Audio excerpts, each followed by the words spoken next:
All right, good afternoon, gentlemen. If you could please just introduce yourselves, say your name and your role with your organizations. My name is Jeff Testa. I'm a trustee with Teamsters Local 79. I work for UPS as a feeder driver. My name is Ken Williams, and I'm a full-time UPS package car driver, and I'm recording secretary for Teamsters Local 79 Tampa. And thank you, gentlemen, for joining us here today. If you could please just tell me a little bit about how historic this day is. You've been doing a lot of work on preparing for this potential strike. How does it feel at this moment? It feels great. It feels great. It all came together very nicely. It was nice to see us Teamsters at UPS stand together and come together the way we did. And Ken, what are your thoughts on it? So I was impressed by the fact that we had so many people that are new to the labor movement to rise to the occasion and stand unified shoulder to shoulder and engage. They weren't on their cell phones, they weren't standing with their arms crossed.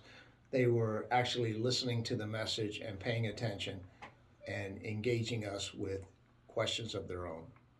And what has it been like as a feeder driver, especially with July being one of the hottest months ever in recorded history on planet Earth? I mean, this air conditioning part of the deal has to be pretty huge for drivers, wouldn't you say? Absolutely, especially in package.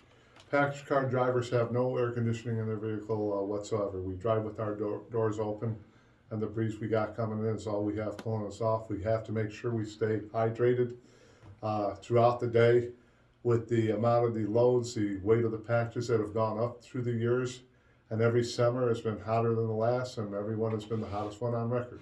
So it becomes more and more challenging for UPS drivers in this climate to survive.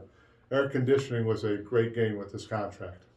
Right, and if you want to just also talk, either Jeffrey or Ken, what other parts of this deal were really essential? I mean, we heard earlier this month when you were doing some of these practice pickets that the deal was maybe 80% there, was pretty close. What really sealed the deal on this time?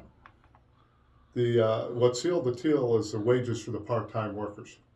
Uh, the part-time workers at UPS work very hard. Their shifts are 3.5 to 5 hours. They handle a lot of packages, a little 3-4 package cars at a time, sometimes even more. They'll handle several hundred packages in that period of time, and they have to do it in a fast manner and get everything on the package cars properly. So they more than deserve the raise they got. It's been a long time coming, and we were glad to see them get what they deserved. Is there anything else, Ken, that you'd like to say? Just because I've seen you out there at the practice pickets, working hard with organizing.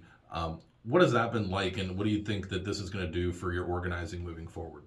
Well, I think that since the youth have engaged and they're listening to the message, they spread the word through their social media outlets, and it energizes the rest of the populace. I'm not a big fan of the gig economy to where a family member has to do 2 or 3 or 4 gigs to make ends meet.